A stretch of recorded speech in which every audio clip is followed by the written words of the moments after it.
is the mainstream media gang against the Brexiters, they call them all racist. I'm good, thanks. You know, they make fun of Donald Trump, they say he's got a 1 in 1,000 chance initially. They're wrong on Brexit, they're wrong on Trump, okay? And they're against people like you, and they're against people like me, okay? And we cannot give up, we've got to continue. We can't stay quiet no longer. No. The people need to be stood up for in this country. Yes. People without a voice need a voice. Yes. Because a lot of people have the same opinions and morals that I do, Yes. but they can't say it. Or if they shouted about it in the streets every day, no one will take any notice. Yes. But I can say one thing, oh, and I'm the bad person, Yeah. so, because I stick up for what the Lord says. Yes, exactly. And that's why. That's right.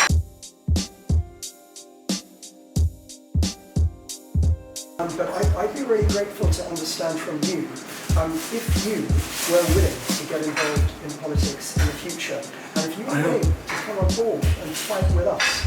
If I became the leader of UKIP, I would absolutely want someone like you involved. Okay. Well, I'm definitely available. I've no prior engagements at the moment. But if you came on board, how would you like to see the future of the party? What would you like us to achieve as a party? What kind of future do you see for Britain? I know it's a big question. It is a big question. Yeah. But, you know, I think what this country needs is to concentrate on what we have here already, rather than foreign policies, immigrants, all these things. Now they're important, but we have major disaster here, living amongst us. Our own people who's born and bred here, our own countrymen are dying of hunger, they've got no shoes on, they're homeless, they're starving. We've got, well, this is the capital for drug abusers and alcoholics, Morecambe, because they send them from all over the country to here, because it's a cheap place for the government to buy homes, Lancashire obviously, for £1 million you can't really get a lot of London where you can get nothing, a 1-bedroom apartment, but down here you maybe get 20, 30 apartments or something like that, so they send them all here. I'd like to see that happen. I'd like to see power to the people, like the normal working class person, to have more of a say rather than just the higher society. Well, Donald Trump now, although he was born into millions, he is like a working class man, isn't he? Yes. Although he's a billionaire, he is one of the typical working class blue collar Americans. And they voted him in.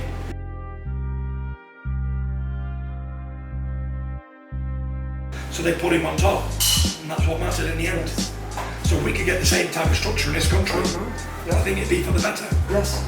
I've been doing a little bit of watching of it. I'm a supporter of Trump because he's a boxing fan more than anything, and because he's not too flighty to come down here and have a coffee or go on a little as a part-time movie actor or anything.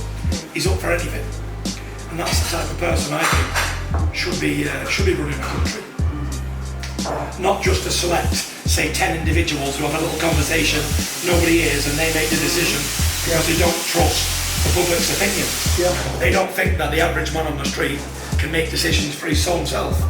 Don't you think there's also a sense in which we want to have people like Trump involved in politics because frankly they've got nothing to gain by being in politics? They're not in it for the salaries or the status or the jobs. You know, for someone like you, okay, the heavyweight world champion, okay, you've got nothing to gain by coming into politics. If you come into politics, that is absolute proof that it's because you care about people and you want to make a real difference. See, the thing is for me is, I have no education on politics, but what I do have education on is life. From the bottom to the top. I have people education. I have talking skills to communicate with others. And I believe having a life experience is more than you can read in any book or any classroom. Look, Tyson, the way it is politics is not complicated. All politics is developing systems that allow us to understand what people need and working out how best to help them. And the best qualification you need to have to be good at politics is to genuinely care about people. If you care about people, then you are potentially a first-class politician. It's as simple as that. You know, these high-ups in Westminster want to pretend it's all complicated and you need these degrees in political science and whatever. Okay, it's nonsense. You can make anything complicated, can't you? You can. What we are trying to start is actually a political revolution in Britain. Okay? Taking the power away from high-ups meeting behind closed doors. But I don't know, how does an average man get from a normal man, like an average working man, into doing something? For me, there was no way from.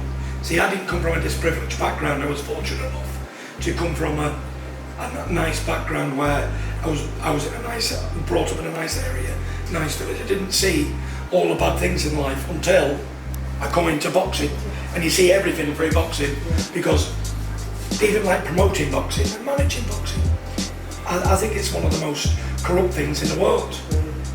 You wouldn't believe it. It's almost as bad as politics. Really? Must be corrupt. But who do you trust? So now I know what's going on. And the thing is, how do you come from the bottom to make something of yourself? Because it seems to me, if you're from the council estate down the road here, and your mother's an alcoholic and your father's a drug addict or whatever, then the lower averages, you're never going to make it off that estate. Where are you going to go? What are you going to do? You're not going to go to no grammar schools. It seems to be only the most highly educated people get the right jobs and the best jobs. Do you have some ideas how to help these people? It's something that needs talking about. It's not rash decisions that need making. It's something that needs plenty of thought and a good few minds thinking about it. Like you're saying, it's a revolutionary change. Yeah. It's about talking to the people on the ground and eliciting their ideas, because they're the people who know what they're going through. You know, and between them, if they're given the support, and they're given communication with the people who are in a position to pressure the government to get things done, you know, that kind of flow of information in both directions. If you have a system like that, we'll find solutions. Yeah, for sure. There is solutions. Don't get me wrong. The country we live in at the moment is a great country, isn't it? We can walk down the road without being shot stone dead, or the roads are lovely. Look where we live. We live in a safe environment. But that's not the point that I'm getting at. I'm going inside all of that. Starting from grassroots, really. Because it seems to be that the elite people at the top are only interested in their circle of people, their own class. Where the lower and middle class people, working class people, get ignored. Now I can tell you something else. When they get into these positions of influence, they tend to become very moralistic, and they think they know better than all the rest of us. And you know, there's this sense in which that they think of us as being kind of primitive and uninformed and uneducated, and you know, they've got to tell us how to run our lives. When you've got to remember, in a democracy, all they really are is our representatives. They're only there to do what we want them to do, and yet they lord it over us as though they're the ones who have the right to dictate to the rest of us, not just how we live, but what we actually think and what we actually say. Okay? So for me, one of the things I love about UKIP and why I've given them so much of my support is because they genuinely believe in this principle of liberty of conscience. You don't have to impose your views on anybody else. Okay? We're both Christians. We're not going to go and stuff it down somebody else's throat. But we want to have the right to live according to our consciences. The freedom of speech stops in this country when it offends the higher up, like what I've done. I've shown that there is no freedom of speech because I've been shut down for having freedom of speech. I come back to an onslaught, a witch hunt if you like. Never before has this country ever had someone like me win the World Championship, not in 140 years. And the last guy who did it was an Australian guy, and he was born, he lived in Australia his whole life. So I'd never been someone like me, ever.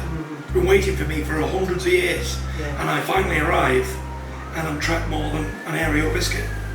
So it is what it is. All through having free speech. Or so I thought I did have free speech. But you do. You have legally accorded free speech.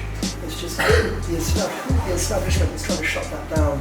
Okay, it's the establishment that is going against the will of the people. It's the establishment that is going against laws that have existed on our statute books for hundreds of years. Okay, and so if you allow them to shut you down, okay, if you comply with them and just zip it and keep a low profile, you are actually party to their wickedness in doing this.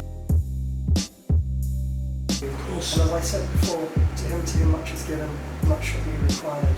So when I look at you, Tyson, I think you absolutely need to to, and I'm sorry because you know the implications of what's involved in what I'm saying, but we cannot allow this man to be quiet. We can't just let them shut him up. It is frankly, all over this country there are people who have a massive amount of respect for Tyson, and they want to hear what he has to say. It's hard to find them people though. Well, no, because they can't come out and say the kind of things he says because they'll get shut down.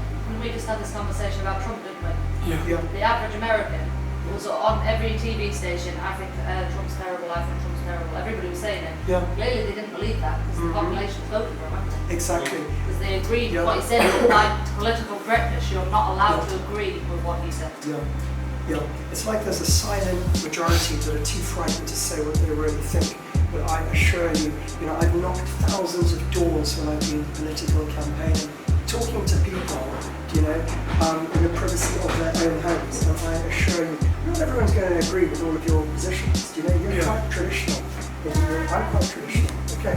But the thing is, people don't agree. But that basic tenet that you should be able to live your life according to your conscience, according to your beliefs. That's true. That should be, and we should be allowed to do that.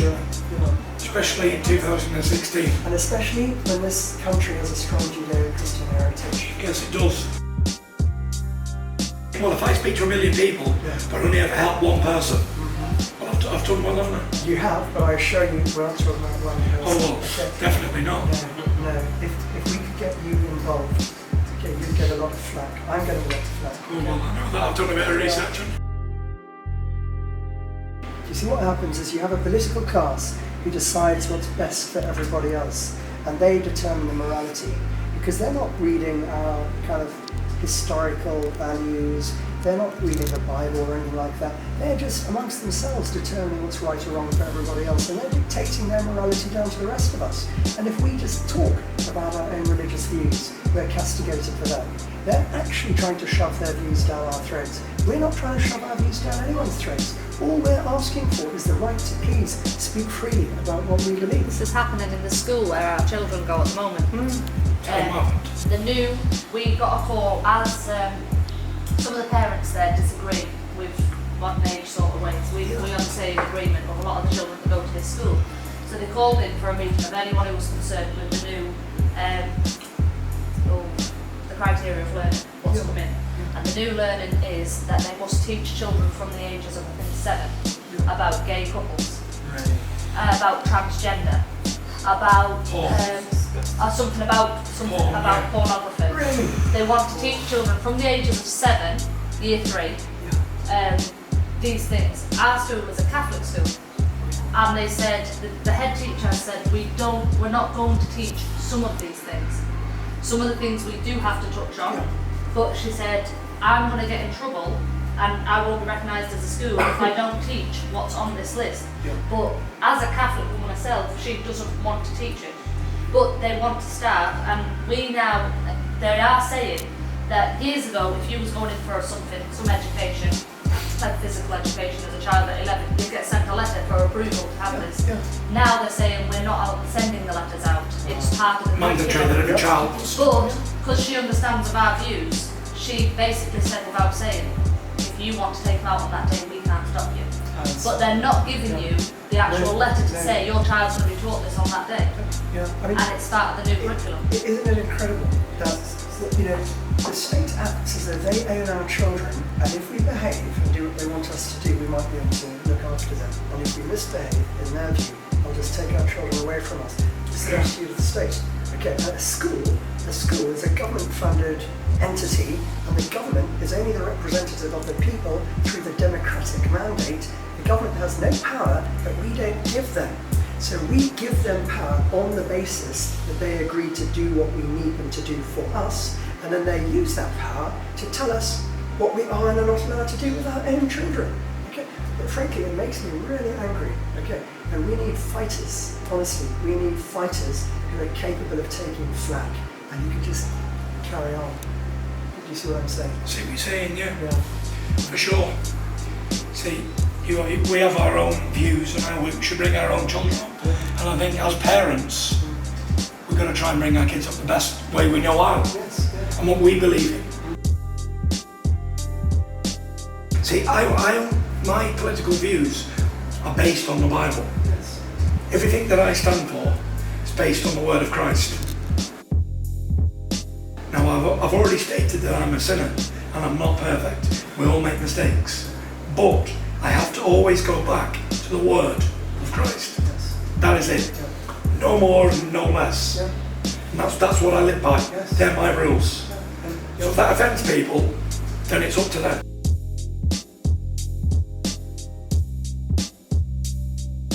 So if you do get in power in a Yes. minute, Yeah. what are your policies? What do you want to change? Okay. What do you want to do?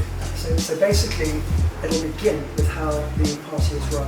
Because at the moment, it's run, there's a sense in which you can sometimes end up emulating your enemy. Your enemy uses certain techniques and you study them because they're effective against you, and you think, oh, actually, what if I do that? I can beat him. Do you know what I mean? So that happens in politics. But while you're doing that, Yeah. the other guy's always making the first move. Yes. Yeah. And you're always trying to copy him, so you're Yes. never in front. Exactly. You're always behind. Exactly, and that is something that some people in UKIP don't understand. I'm saying don't do that. Do not emulate the enemy. Okay, you've got to be consistent, even if we take flack for it. So they wanted to make us more like the other political parties. Yes. I'm saying no. We must be a bottom-up grassroots organisation where the leadership, if I am the leader, I will have no authority to determine the future direction of the party unless I can prove that I have the consent of the membership to do that. Yeah. So I want to make a system where we have like a website.